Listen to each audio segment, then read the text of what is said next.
Listen, we have a great show lined up for you. I'm your host, Kim Jacobs, better known as the Balance Doctor. And all of our guests that come on, they're either people that have overcome some tremendous odds in their own lives as they balance this thing called life, or they're experts and they're here to share tips and strategies that will help you better balance and manage your life. Grab your virtual seats and let's get ready for some real, relevant, and relatable content on today's episode of The Kim Jacobs Show.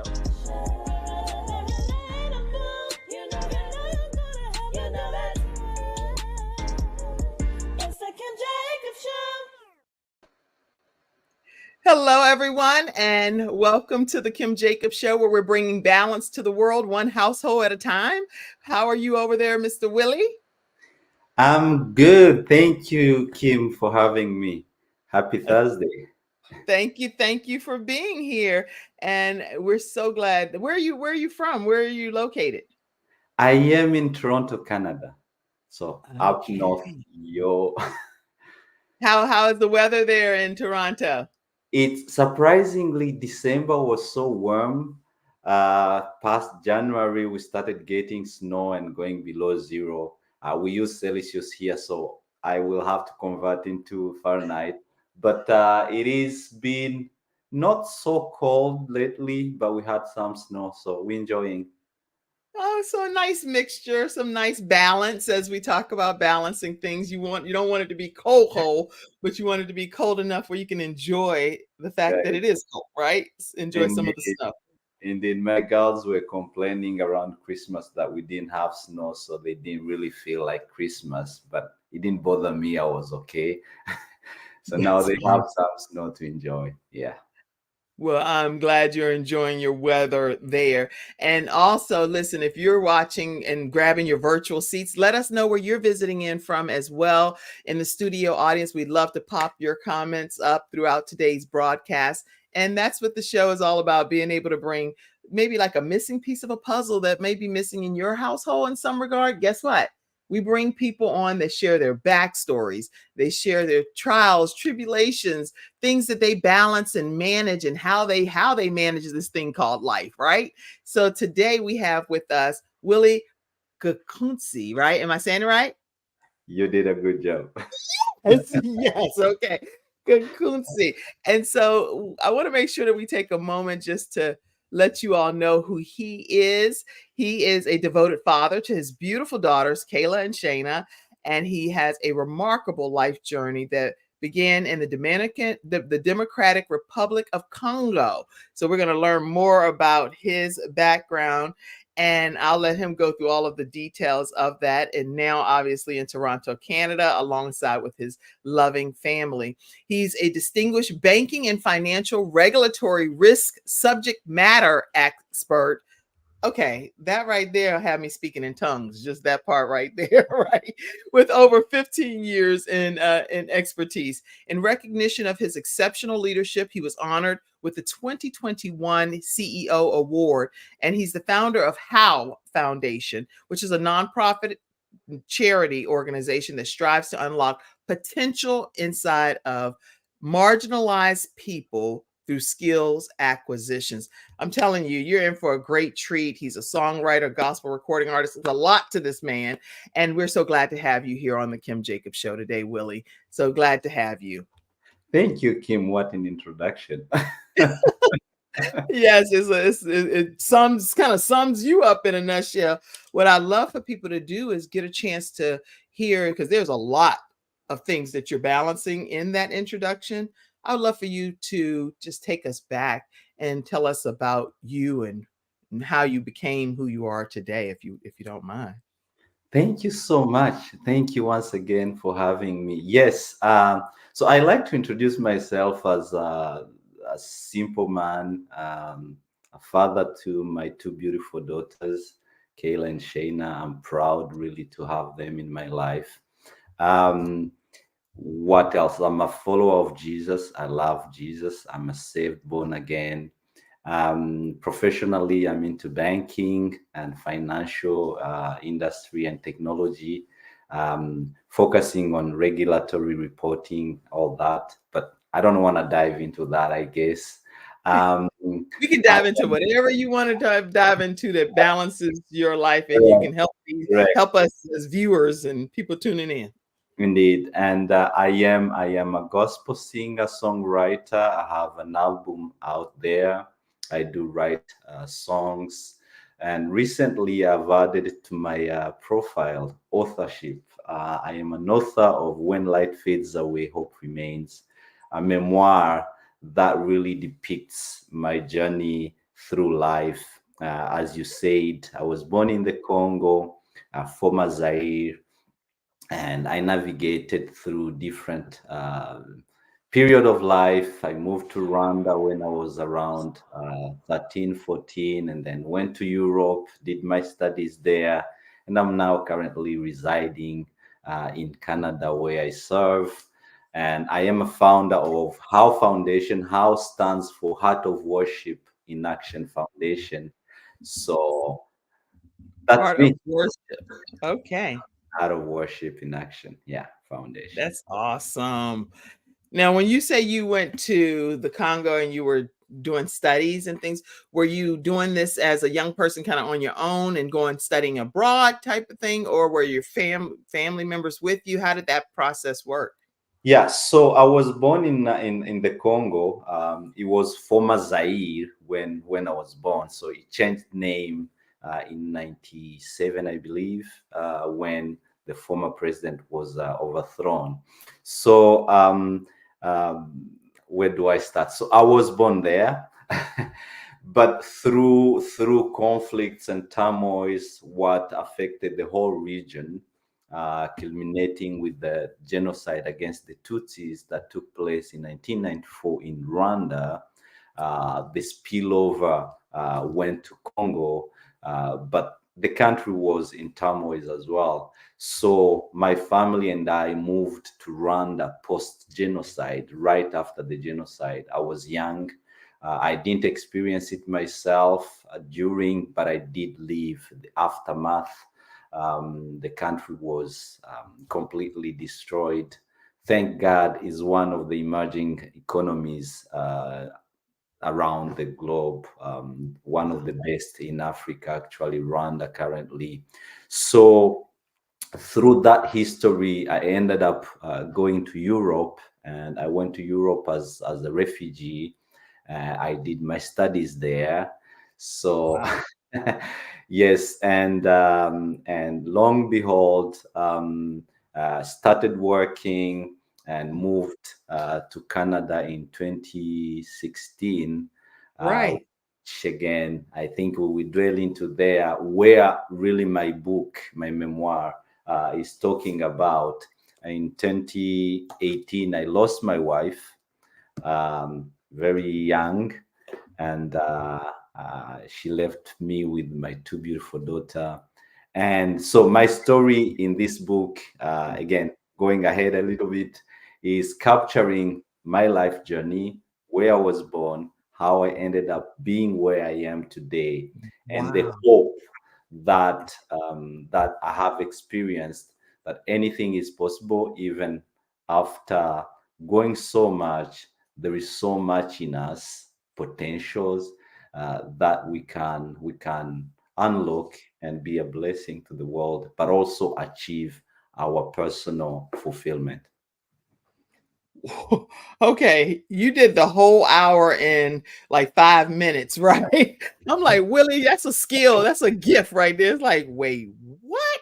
This is this is nothing short of almost like it's heartbreaking, heart wrenching, heartwarming, uh, heart touching. It's a lot of heart stuff in what you're saying because as a young person, you have experienced more than most people experience in their entire lifetime. I mean, you were a refugee. You dealt with the overthrowing of a president. So just from, and I know this isn't even about governmental stuff that we're talking about, but tell us, how was it living through those things that some people only read about? Yeah, sure. So again, I will be referring to what I'm talking about in the book. Hopefully, people can dive into and Yeah, study. let's put the book up for a second. Let's put the book up and tell people how they can get a copy of this book right from the beginning of the broadcast. How can people get a copy? So the book is published on Amazon. Just go to amazon.com.ca, the extension of your country, and you get a copy there. It's both in hardcover, paper cover, and digital Kindle version. So yeah, go grab your copy, and then we can continue discussing. Yes. And then also to stay connected, can they get an autograph copy from you? Yeah, definitely, Kim. I will get one shipped to you. So not just me, but I'm saying other people. Can they get it if they reach out to you directly? Yeah, they can. They can. Definitely, they How do they can. go about doing that? Is it through your personal Goes information right through there? my personal, be it Instagram, Facebook, but also there's a website of the dedicated to the book. There you can send me a message, and then we will arrange the shipment with an autographed copy. That's awesome. Okay. Okay. So you all that are podcast listeners too will share his information more throughout the Yes. broadcast as well. So tell us again, living through some of those Yeah. times. So the book summarized that. So I was born in Zaire, current DRC, um, in the 80s, and I am what I remember as a young boy. I was born in one of the purest community. That's how I describe, because everyone was a parent to a kid. Mhm. I remember we didn't have to lock our houses, right? Because I've never heard of story of any theft or any breaking or breaking the house. It was so pure. We had pure life. I played outside late in the night. I could eat to neighbors. We shared food. I do remember my mother would send me out to neighbors if we lacked anything. She's making dinner and she doesn't have salt or this recipe, just go to the neighbor, grab it, right? So, and as a boy growing up, our culture, we are farmers and cattle herders. So my first assignment was milking cows before I got school, right? So fast forward when I was about um, 10 years, I think, that's when I started seeing things changing, right? Um, the military becoming more brutal, Mhm. especially towards my community. And I didn't understand what was happening. There are a few events I count in the book, so I will let the Yeah, readers yeah. You don't want to reveal all of that, right? reveal that. But then during that period, I was a bit confused, right? Because I knew my community as so pure, loving. Everyone was a parent to a kid. I've never heard of bad stories, but suddenly things change, right? Mhm. People are being imprisoned, including my uncles, my brothers. We hear people being killed, and then there are rumors of, the war is going to start.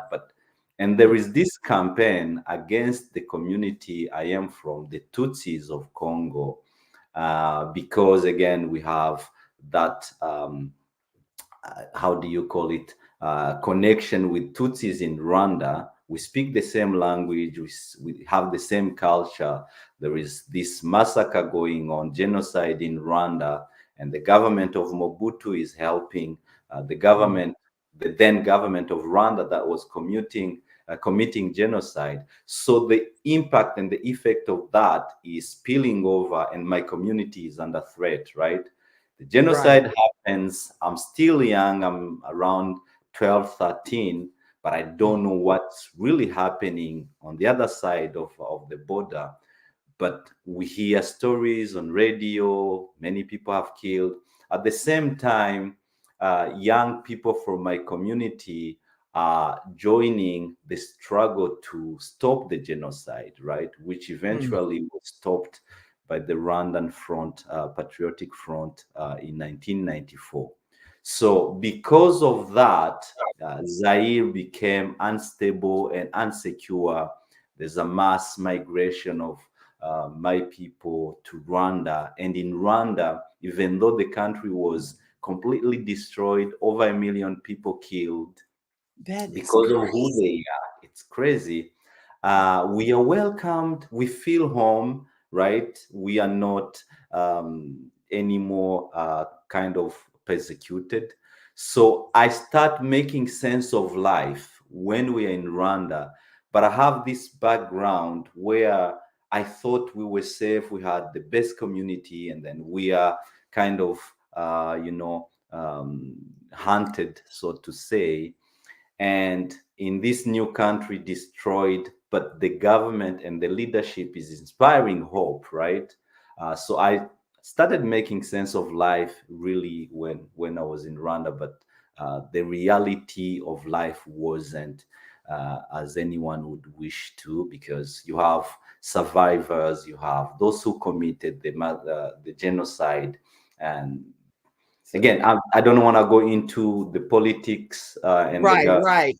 But the governance point is around. this intentional destruction, basically, of Exactly. all of these mass numbers of people were happening right around you, even though Exactly. it was almost like you were in a movie, probably, because you're able to go to a neighbor, ask for salt, pepper, basic things. And so the close knit culture that you grew up in was being Completely constantly destroyed. Yeah. attacked. Yeah. And unfortunately, that's what is still happening. If you look again for the West, and especially North American people, we don't get to appreciate what is really happening on the ground. We Mhm. consume what the media tells us, and I'm sorry to say so, but the media is really biased, because again they have a line to operate in. They don't tell the story. They don't hear people like us who have experienced what we know and what is happening on the ground. Back in Eastern Congo, the same massacre is happening. My people, if I were to go there right now, the chances are I would either be uh, killed or imprisoned, simply because of who I am. Yeah, Wow. villages have been destroyed, uh, things have been plundered, and the army is definitely working with the killers to just eradicate. There is campaign, media campaign, saying that the Tutsis of Congo have to be killed. For what reason? Ask me, I don't know. So that is an ongoing conflict. Fast forward, I Wow. am in the Netherlands, in Europe. So I talk about how I ended up there, how I continued my studies, how I started my professional career, and how I met my late wife, and how life went through highs and lows again. Uh, but in all, cemented by love and by hope and by values that we both uh, had acquired through our upbringing, really kind of helped us to navigate through what we went through. And after she passed away, I know you will have many questions there. Yes, I yes. survived the loss, and what I think really life is all about, because it's a summation of experiences, unfortunately bad and good, but all makes the whole package we call life. Wow. Okay.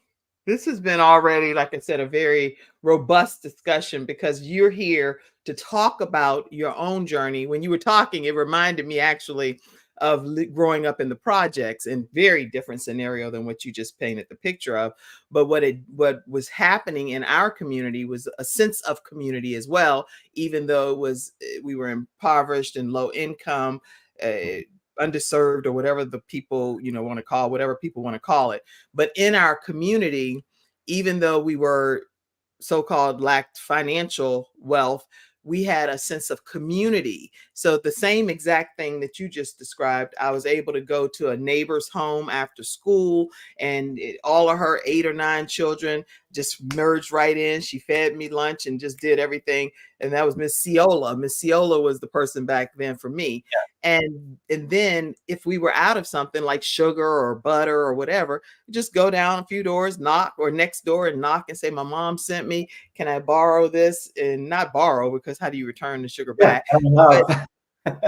I would get what I needed and was able to go, and we were able to complete the rice pudding or banana pudding or whatever. So that sense of community does give you hope, since that's kind of what we're talking about. When light fades too, there's something that you have to hold on to from a hope perspective.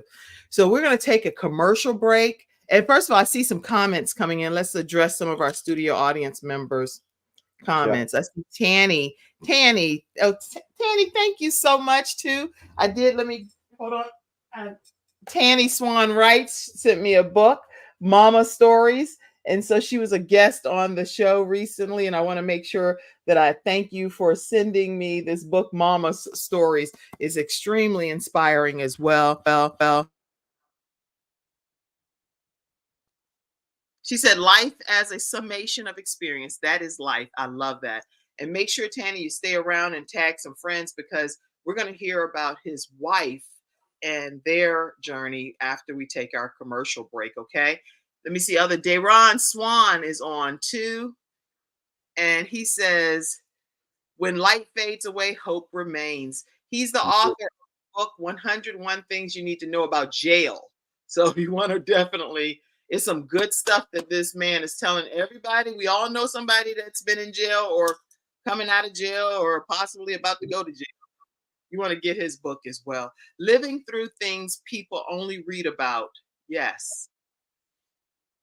Surviving intentional destruction is another comment. All right. Y'all keep your comments coming. We'll keep popping them up throughout today's broadcast. We're going to take a quick commercial break and come right back, and you'll hear more from our special guest, Willy Gakunzi.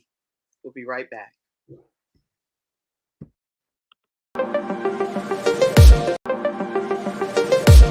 Why learn about health when you can experience it? Experience it in beautiful Florida in February 2024. Join us for 3 days of integrative and intensive health and healing education and empowerment with the expertise of the following Healthopedia author, speaker, and facilitators. The world-renowned homeopath and acupuncture physician, Dr. James Marinakis, 4-decade health coach and holistic nutritionist, Dr. Joe D. Bear, and others such as Kimberly Meredith, Dame Doria Cordova, Rex Sykes, Dr. Gary Sanchez, Jamie Kerr, Serena Brown-Travis, and more. Experience daily morning walking and yoga, interactive participation, panel discussions, and more for your own epiphany of health. Get your tickets now.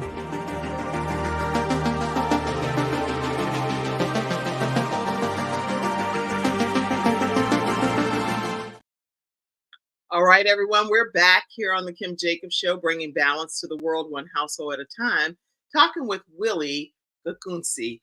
And we've already heard about his upbringing some, but I'd love to talk about how you ended up getting to Toronto and how life brought you to where you are, especially regarding your marriage. Thank you. It's so hard to know what to share and what to know. You're just So talking and people are listening in. So indeed. So as you mentioned in the introduction, so I work in banking and financial technology industry. So I was traveling between countries, doing projects here in North America, both Canada and the US, but still living in Europe. But because of the travels and the workload, so we decided together with my employer that I would relocate to cover what we do here in Canada specifically. So in 2016, I and my family, young family, my youngest was 4 months old. We moved. We were living really our prime life, so to say. We had kind of gone through the stormy road, and we were living what we never dreamed we would ever live. Right. So we arrived in Toronto, April of 2020. 2016. That's when the family came over. I had been traveling back and forth for almost a year, and we lived a happy life. So in between, after we got married, when we started having children, because of many other things that I want the reader to go discover in the book, my wife had stopped her college degree. So when we got here, she resumed because we were stable and we had enough means. We could, so life was going Good. the way it should be going, right? Yeah. Um, and in 2018, she graduated. She was doing computer science, software engineering. She graduated on November 7th of 2018. In between, I was doing perfectly well in my career. We were living a life. Suddenly, one day after, so November 7th, 2017, we celebrated her graduation. 3 weeks before, on October 23rd, 24th, we had celebrated our wedding, ninth wedding anniversary. So that was 3 weeks after. The next day, on November 8th, she went to work because she was working at the same time and finishing her degree. She was working in insurance. Um, I got a call around 3:53. I do remember the exact minute, from her colleague that my wife had fainted and her heart stopped. They tried to resuscitate her, and they've called an ambulance to come and rush her into the hospital. I was in the office at home. Um, I was surprised because that morning, you can imagine, the night before we had celebration. The morning we departed, she went to work. I started working as well. During lunch, we spoke, and we actually had an appointment later on. So we texted saying, "Okay, see you in a few minutes." So I received that call. Um, I didn't know what to do. I didn't know what to say. So I was like, okay, I'm coming. We meet at the hospital. So again, no, without going into details, I did what I had to do. Picked my youngest. She was still at the daycare. Her sister had returned from school. At that time, I had my younger brother was visiting, and my sister-in-law was living with us, as she was a student back then.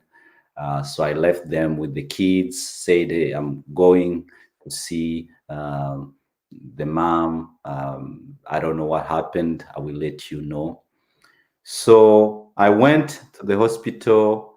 Fast forward, 5 hours later, she was gone. Um, a heartbreaking moment, confusion, total confusion. We were in our prime time, as I said, two young daughters, 2 years and 7. What to do? I don't know. I didn't know what to do. But before I stopped there, on my way to the hospital, I was by myself in the highway driving down Toronto. We lived up north Toronto, and I heard a voice, like someone audible. It's not in my thought. I heard that inaudible voice kind of speaking from the back of my car, and I was asked a very strange question. I was like, what if today was the last day you're going to see your wife? What are you going to do? What are you going to say? How are you going to behave? How about all the plans you have? We were back then talking about having a non for profit organization to kind of formalize what we used to do, because we were helping people, especially back home. but we wanted to make it our our ministry. How about those? We had written songs. I talked about the songs that we had never recorded. How about all this? So I started conversing with this person, and somehow I had peace that I never will be able to explain how I felt. I knew something was happening, but I was peaceful, calm, and I could talk. So I responded in that conversation by myself. I was listening to a song by Travis Greene. He made a way. Made Uh, a way. he made a way. So that song was on repeat. You made a way, and so I responded saying, I will, I will move on. I will move on with life. I will be strong. I will honor her, and I will do everything that I know I had planned, or we had planned together, as long as I'm alive.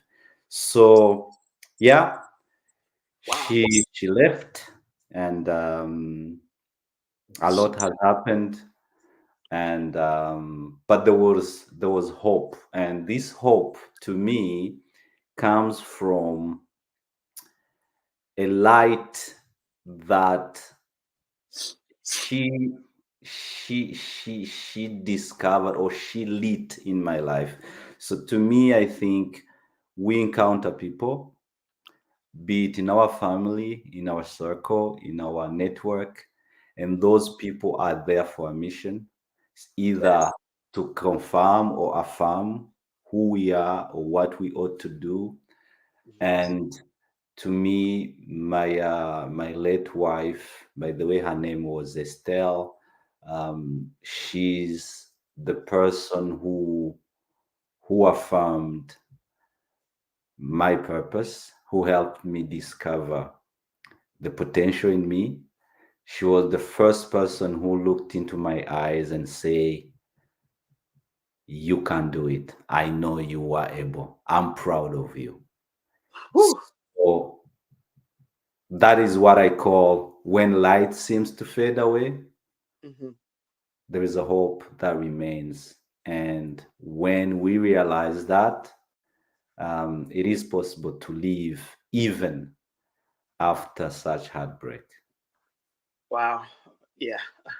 That is such a incredible, inspirational way of looking at your spouse passing away and leaving this earth, with you being now a single dad, basically. And we know that she celebrates you from heaven. Estelle is always going to be with you and with your family, um, watching and cheering. Those are her daughters. So she's going to always be celebrating as one of your cloud of witnesses. What do you say to single dads? There are dads out here. I know personally some dads that their spouses have passed away, and lots of children that they still are raising and trying to keep the legacy of the mom alive, and a lot of different factors included in that. Any words of advice to those that are parents that became single parents by force because of death? Any words of encouragement for people? Yeah, yeah, I like the way you said it, word of encouragement. I don't want to sound like I have a rule book to follow, right? Um, what kills most, or what really impacts us most, is not necessarily the event itself, what happens to us, but the meaning we attach to what happens to us. So death is devastating. There is no such a thing as a death. Unfortunately, it happens, and it will happen. But knowing and understanding the purpose of life, because life is bigger than death, and life does not stop when the physical existence stops. I believe in life beyond this life. and Yes. people do not cease to exist because we don't see them. They live. So I would encourage those who have gone through or who will go through losses. Allow yourself to mourn and to grieve. At the same time, pick up your pieces, build on the memories you've created.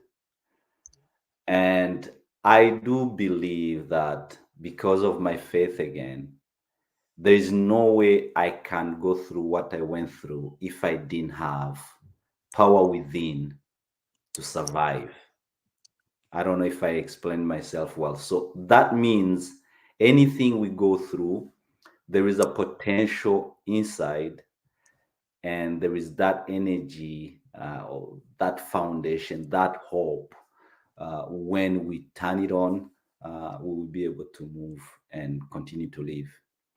Grieve. I'm typing what you're saying because this is, you said, I believe in Jesus Christ, the power within to survive. I don't know if I could have survived without my belief. And you would think you and I are twins because without this belief factor for me in the hope of knowing that one day I'll go to heaven to reunite with my son and my loved ones, that's what gives me hope, you know? So this Yeah. is just incredible. Yes. Yes. Yes. And it is possible to laugh again even after going through what we went through, because again, life expands. Life does not stop because we're hurting. Life expands around the hurt, around the pain. And um and I think heaven wants us to live again, even those who have left us. And it's not only applicable to death. Any adversity we go through in this life, it hurts, but because of the hope. And hope to me is really that it is possible to me, not general term hope for me. And the reason why I carry on, it's because I know, I am convinced within that it is possible to live again and to continue. And so, as part of living again, when we come back from this commercial break, part of your living is being a single dad to these beautiful two daughters that you have. And I was able to find two pictures back there, and I'll pop them up after this commercial break. So, we'll be right back, everyone, talking with Willy Kagunski. Gakunzi. Yeah, I got it. Willy, let me just say Willy. We're going to be right back to learn more about Willy and his story right after this commercial break. We'll be right back, everyone.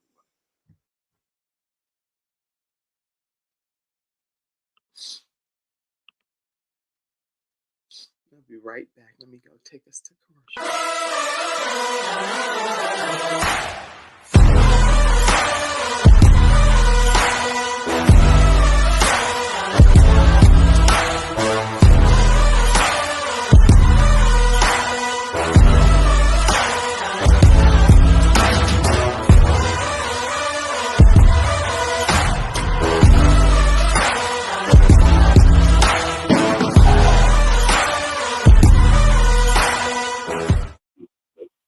All right, everyone, we're back, and I was gonna get my cloth during the commercial break, and then I sat here and just rubbed my eyes from your story and forgot to get the cloth. But you know what? I'm so grateful that you are transparent and sharing your story of your wife, the beautiful life you all had together, and the meaning that the impact that she had on your life, even while she was here. So as you've transitioned, you became by force pretty much a single dad. And so I would love for you to talk to us from the perspective of being a father and playing, still having to move forward by choosing life. You could have chosen a different outcome, but yet you chose to still be here with your daughters. Talk to us from that Yeah, perspective. that's the hardest question to answer. um so the approach I take to life in general, but specifically to parenting, is to do my best and try to do the right next thing, the next right thing, without looking at beyond what I can do now, right? So making sure I have an undivided attention when my time comes to spend with my two girls. Make sure that I'm open. We talk about anything and about everything. um, when I can't, I tell them I don't know how to do this. Like I do remember when I was doing their hair for the first time, I was like, I don't know, but I'm going to try my best. Let's learn together, right? I have a preteen now. When we talk about teenagers and life in general, I'm like, you know what? I'm going to talk to you from a man's perspective. I think this is what it is. I don't know because I didn't go through this and I don't even know how it should be done. So I think when we don't try to be the solution to everything, but you do the next right thing you can and be intentional, life becomes lighter. And how do you think your daughters are dealing with the fact that, like, I know I can't even put myself in the shoes of two teenage girls, and their mom is not here on this earth, but it's beyond their control. They cannot do anything about it except for go with dad and the rest of the family that embraces them. What have you observed are the things that can help them, a grieving child, during times like this? Yeah, it's hard, right? And special, well, they were young. The oldest was 7. She could understand at least. The youngest, she goes by what her sister does, right? So, and kids, they swing. 1 minute they're up there, the next they're down there. And because they don't really make sense of what is happening around them and within them, they don't know how to process their emotions. I think what, at least what I did, and I hope it's helped and it will continue to help them, is to be there and allow them to express themselves the way they feel it. Again, in the book, I included some of the discussions we have, some of the questions they asked me. Um, let me share this one. I do remember one of Mother's Day. They would come and ask me, "It doesn't make sense that we celebrate Mother's Day because our mother is not here, right?" Or say, "It's not fair, Daddy. It's not fair that, sorry, that we don't have our mother here. Why don't we? Why did she go to Mm, heaven?" So those are questions I allow them to ask, and I right. give them. Sometimes I simply say, "I don't know, but what I know, I'm here, and we can do this. We can try to make sense of what we know. We can bake together, we can go out for a movie, we can enjoy, we can pray," because most of the time, and that is really what I think uh, has helped.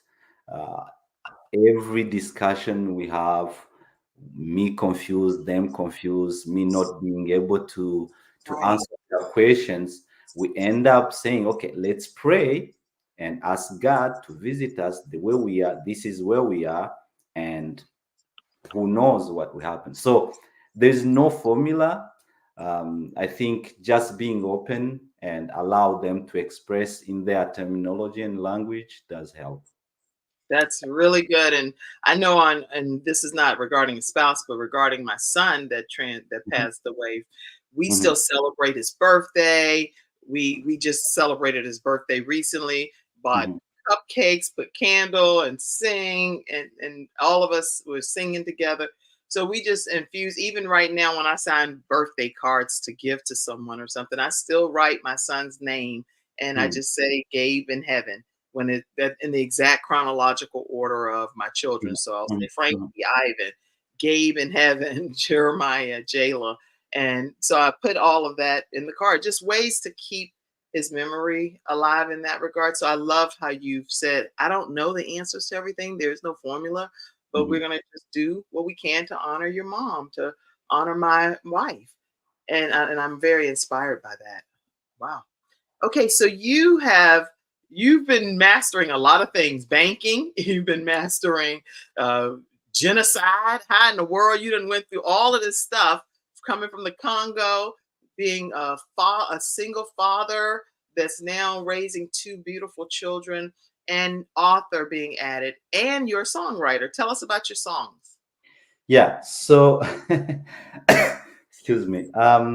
So my father was a pastor, and I've I've been singing all my life. Actually, I think started from Sunday school, but up until um, 2010 or so, 11, I started writing songs. I didn't know I could write songs. So, and this is another thing I think that really made me understand that there are people who will ignite what we didn't know we have. So I Right. started writing songs when I met my wife. We were dating back then, and she encouraged me so much. So, but we kept postponing. We're like, okay, we will record them sometime, and then life changes. You become parent, you become responsible, you have a career, it gets busy. Now you have reasons to keep postponing. But when this happened, I did realize that it is possible to depart with all the dreams, with all the plans unfinished, right? Yeah. So I made my mind, and I said, okay, any project that I think of and I'm able to make it, I will do it regardless if it costs me money, if it costs me more time. I have to make sure I empty myself. What I don't know is when my day is due, right? But I have to make sure my projects, my dreams, what I can do now, I do it. So in 2019, that when I released my first song, which was actually written by Estelle. And then afterwards, I continued releasing. I have, I think, 9 songs out there in a full album. And I'm working on another one, hopefully, to be released soon. So that's a bit my songwriting journey, and yeah, I'm enjoying it. Well, I have a question. Are you one of those singers that you sing, but you only sing like when you get a chance to have the music under it and everything? Or are you one of those like, just tell me I will belt out a tune in a No, heartbeat? no, I'm the first one. I know where you're going. I know where you're going. Ah, Let's do that next time. Let's do that next time. My so you like, voice. oh, I'm gonna be in the studio. That's what you Yeah, yeah. so I'll leave you alone and let you off the hook on that. Okay. That's funny. Oh, Yeah. you know I'll go there, right? I But knew, I knew. He's like, I know this is gonna be one of the questions. She gonna try to put me on the spot. But what I really am proud of is the fact that you are still getting your thoughts out and putting them into a book, a memoir, in my opinion. And so, what do you want readers to walk away knowing about your book when light fades and hope remains? Great. Two things. And one is acknowledgement of the facts, adversities, what we go through. Acknowledge those. They're there. Facts are stubborn. They don't change because we have mood. We are moody because we feel sorry and pity. Facts are facts. So, and that is what I'm trying to do in this memoir. I do acknowledge, and I've been really plainly open and vulnerable in all the sense of words. I'm acknowledging facts, what I call facts adversities. But with that, I'm also acknowledging the unwavering conviction, really, that even though those facts are there, there is hope that remains. Because of that, I dare to move on. I dare to work. I'm a hard worker. You mentioned it. I did receive a CEO award for being an outstanding leader. This book has won an award, author award from my publishing house. So it is possible. Yes, there is this. I've gone through hardship. I've faced adversities of all kinds, but I am convinced that because of the hope that remains, I can dare to do, I can dare to dream again, I can dare to raise my kids with confidence and being proud. I can dare to stand and say, I believe in this, I don't believe in this, I want to do this, I don't want to do this. So, two things really: do acknowledge, look at the facts, see what it is, but don't dwell there. Dig deep down. There is a hope. There is a light that did not dim completely. It did not fade away. It just dimmed. It looked like it's getting darker. But because of that hope, you can ignite your light and dare to move on. Wow. I'm inspired by everything, because if any person dealing with grief and they read your book, they're going to be able to walk away with some level of hope and inspiration to continue on this journey called life. And so Definitely. I encourage everyone to make sure that you get a copy of Hope Remains When Light Fades. And I actually look at it as when even life fades, because Yeah. even though it's fading, it's depending upon your belief. I know I hang my soul on being able to live again, but when light fades away, hope remains.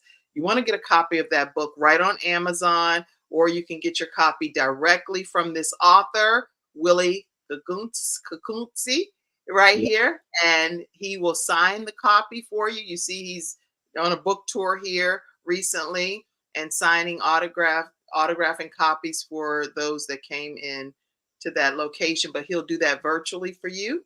And I'm going to put his contact information up again. Let people know how they can stay connected with you, please. Sure. You can reach me through, excuse me, through Instagram. My handle is Gak Willy.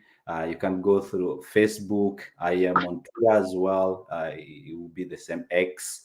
You can go through the page, the website of the book, When Light Fades Away, Hope Remains. You have my contacts there. Feel free, reach out. By the way, I have a book signing event in Ottawa next February, on February 17th. It will be a Saturday. So come many, invite friends. I will have the opportunity to sign many copies there.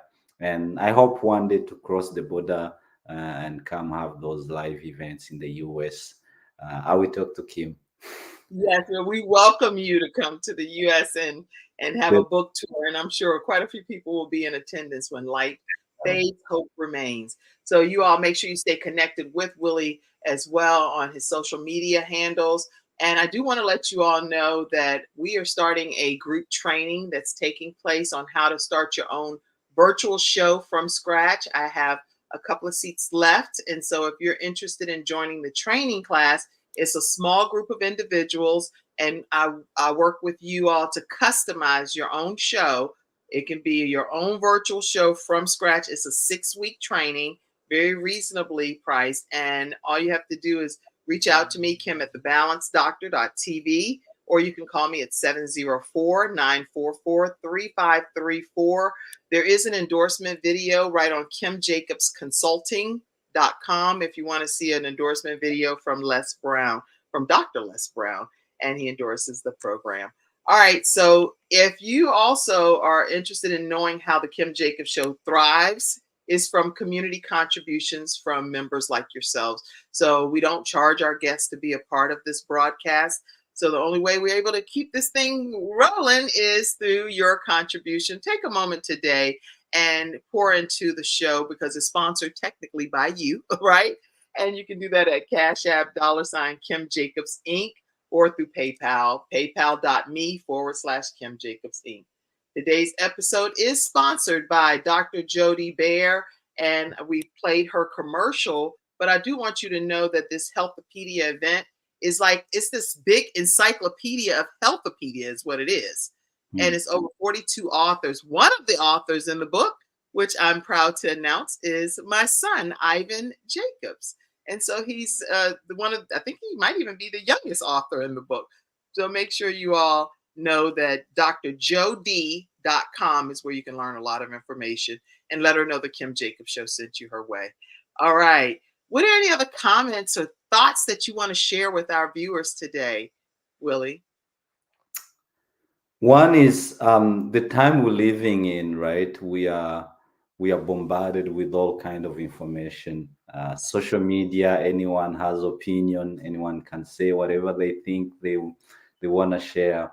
But make sure we don't feed ourselves with negativity.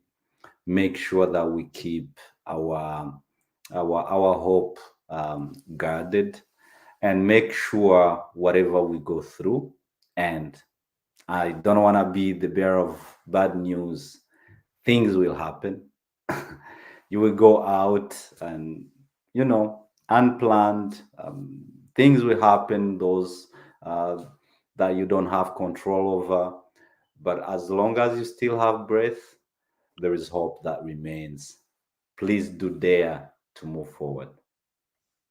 I am grateful that you said that. And in moving forward, you're an example of that by being able to embrace the fact that your wife is no longer physically here. She's a cloud of witnesses.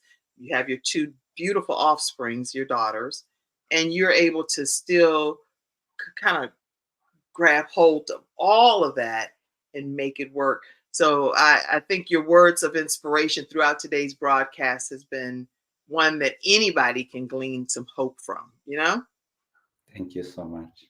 So grateful. So, and I see Sandra Rumpf Jackson on, who's the person that referred you to this program. So she said, greetings, Kim Jacobs. Greetings to you. Sandra's Authors Forum. If you're looking to be a part of an anthology, and you can definitely check with Sandra Rumpf Jackson. She is always spearheading some type of book project, and you definitely don't want to miss being connected with her. And let her know Kim Jacobs sent you. I'm ecstatic for you, Willie. You want to have any comment to Sandra? Sandra is a wonderful person, and so I remember when we first talked, and then after she was like, you know what, I think you need to talk to Kim. I was like, I'm going to connect you right away. So my greetings, Sister Sandra. I miss you. Let's connect again. And I'm so glad that she did connect us. So thank you, Sandra, for being a master connector. She's wonderful. She's wonderful. Yeah, make sure too, one of our episode sponsors is vproducts.store. You have to go to that particular website if you're going to be purchasing the coffee. The coffee is, everybody that's been reaching out to me, they said it's amazing. I mean, like, it's 6 mushroom infused coffee and regular black coffee. Go over to vproducts.store. Don't go to other websites. Go to vproducts.store and get the coffee from there. And then our final episode sponsor is getinsured.solutions, and that's with Samantha Benson. Samantha Benson is a final expense life specialist, and what she does is she helps you be able to keep your some of the finances, instead of having to put it all out to burial costs, how to keep some of it as final life expenses back in the family. You want to reach out to her and let her know that Kim Jacobs sent you at 704-499-3616. And the final thing I'll tell you that she is sharing that I think is critically important for self-employed individuals is the ERC, Employee Retention Credit Program, but it's for specifically people that were struggling and trying to keep things abreast during the pandemic. You were able to keep your business going in some capacity, and this website that I'll put here allows you to know that the ERC funding can be complicated, but up to about $26,000 per employee has happened through this program that Samantha Benson is working with. And you can learn more about what the Employee Retention Credit Program is and how you may be able to qualify. There's a calculator in here as well to let you know how much you would qualify for as a self-employed individual with 1099 contracted individuals. So that's something that was new to me. I didn't know about that. And so what I'm learning about, I want to always share it with my audience. All right, so I'll put that link here and definitely see if you qualify. Any closing? Hello, Dr. Connie Green, Wisdom Tips from Connie Green. I see you out there. Any closing comment, Willie? First and foremost, thank you, Kim, for hosting me. Thank you very, very much. Thank you, the audience, those who were with us live and those who will follow us later on in replay.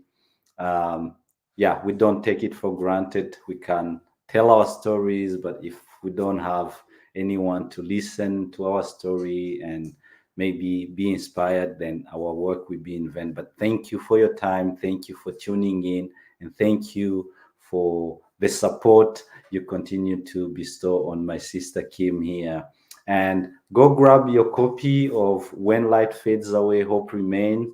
And I will be happy to hear from you, your comments, your feedback. And again, I will repeat myself. Do me a favor, acknowledge what you've gone through, but dig deep inside, grab and pick your pieces and dare to move forward. May God bless you, and happy New Year again, 2024. I hope you will make it a great one. There you have it, everyone. Have a great day. We'll see you Monday through Friday at 11 o'clock a.m. Eastern Standard Time. Thank you, Willie, for being so amazing and letting God use you and being a great dad in the midst of these trials and tribulations. God bless you all. Have a great day in the studio audience. Thank you, Mackenzie, backstage, too. Thank you for tuning in to today's episode of The Kim Jacobs Show and for being in the virtual studio audience. Your presence truly does make a difference, and I look forward to you bringing your friends and family to join you in the virtual studio audience Monday through Friday at 11 o'clock a.m. Eastern Standard Time. I look forward to seeing you.